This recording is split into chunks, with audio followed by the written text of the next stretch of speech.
Hi everybody, I hope you're doing well. As we're rushing toward the tax deadline for the year, don't forget there's another deadline on April 15th or April 18th this year, and that is estimated tax.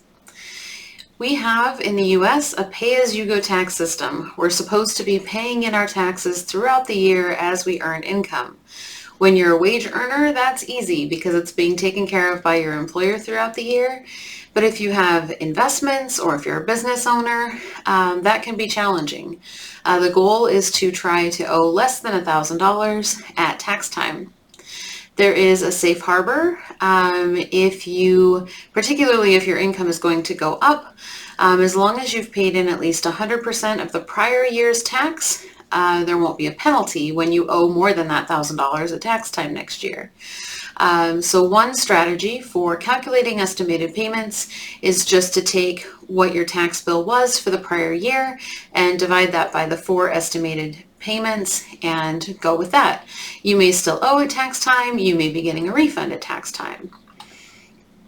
Your estimated payments are due April 15th, June 15th, September 15th, and January 15th. June and September are odd dates. I don't know why the IRS chose them, but it's been that way forever. They're certainly not after the end of a quarter. And note that while I put the 15th here, if it falls on a weekend, the deadline does move to the next business day. If you're a wage earner or partially a wage earner, to estimate what your taxable wages and withholding will be, you can pull out one of your pay stubs, your most recent pay stub. If you find the box that says, or the line that says taxable wages, congratulations, this will be easy for you. A lot of pay stubs do not have a taxable wages line. If yours does, taxable wages multiplied by the number of pay periods you have left in the year, and adding to that the year-to-date taxable wages will give you what should be on your W-2 at year end, assuming the rest of the year remains stable. If you don't have a taxable wages line, you're going to look for your gross wage line or total wages for the pay period, and you're going to subtract anything that's pre-tax, so your regular 401k contributions, health insurance, HSA contributions, dependent care benefits, those sorts of things. Some pay stubs have those asterisked to help you out. But otherwise, the math is the same. Once you get to the taxable wages, multiply by the number of pay periods remaining, add that to your year-to-date taxable wages. For withholding, same thing. You're going to pull the withholding for that particular pay stub, multiply it by however many pay periods are remaining, and add that to the year-to-date number. This helps make sure that you're taking into account any changes you may have just made in your withholding. If you're a business owner, having your books up to date is a must to run more precise estimates. For April 15th, that first quarter estimate, we generally just use the prior year net profit. It's pretty early in the year. There's not time to really do a deep dive during tax season. But if you have a feeling that the tax year is going to be much better or much worse, we may adjust that just in conversation with you, but it's nothing precise in first quarter. Beyond that, though, there are 2 different ways that we approach what that business profit might be for the year. The first one is to annualize the year. So to pull a profit and loss from January 1st through the most recent books. So for second quarter that's due June 15th, we'll usually pull January 1st through April 30th. We'll look at what that profit looks like, divide by the number of months so far, and multiply by 12. So for an example, for a net profit through July 31st, if it's $50,000 through July 31st, when you divide by 7 and multiply by 12, it's about an $85,000 profit estimated for the year. So that's one strategy to figure out what your income might look like. This one works pretty well if your income is going up throughout the year pretty steadily or staying pretty stable.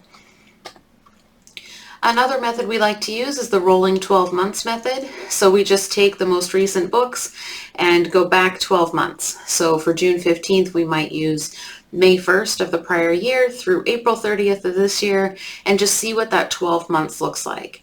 It works really well if you have some seasonality to your business. So if summers are slow, that rolling 12 months is going to help not overstate what your profit might look like. But in the end, use whichever method makes the most sense for your business. In order to calculate what that tax might be, if you use a pro like us, we have tools that use the new year's calculations and limitations and tax tables.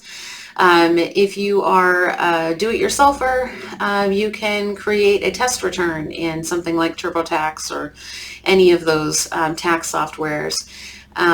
In that case, you're going to drop in data that's similar to yours. It's going to use the prior year's math though, so it'll be a little off, but it should be pretty close in most years.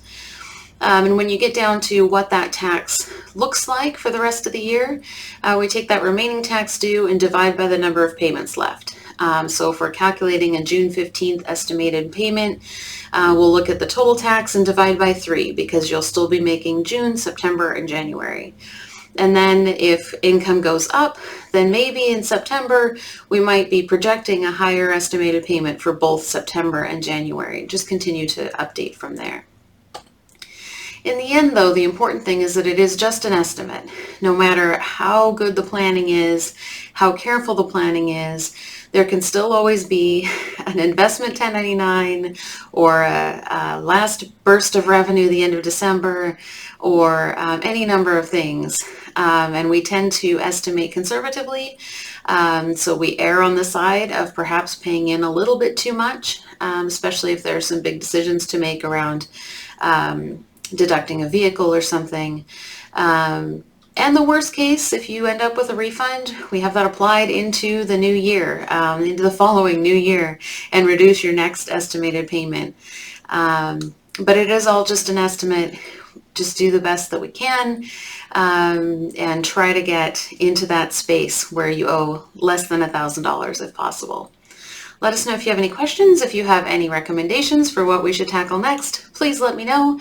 Enjoy the rest of your day and happy rest of the tax season. Bye.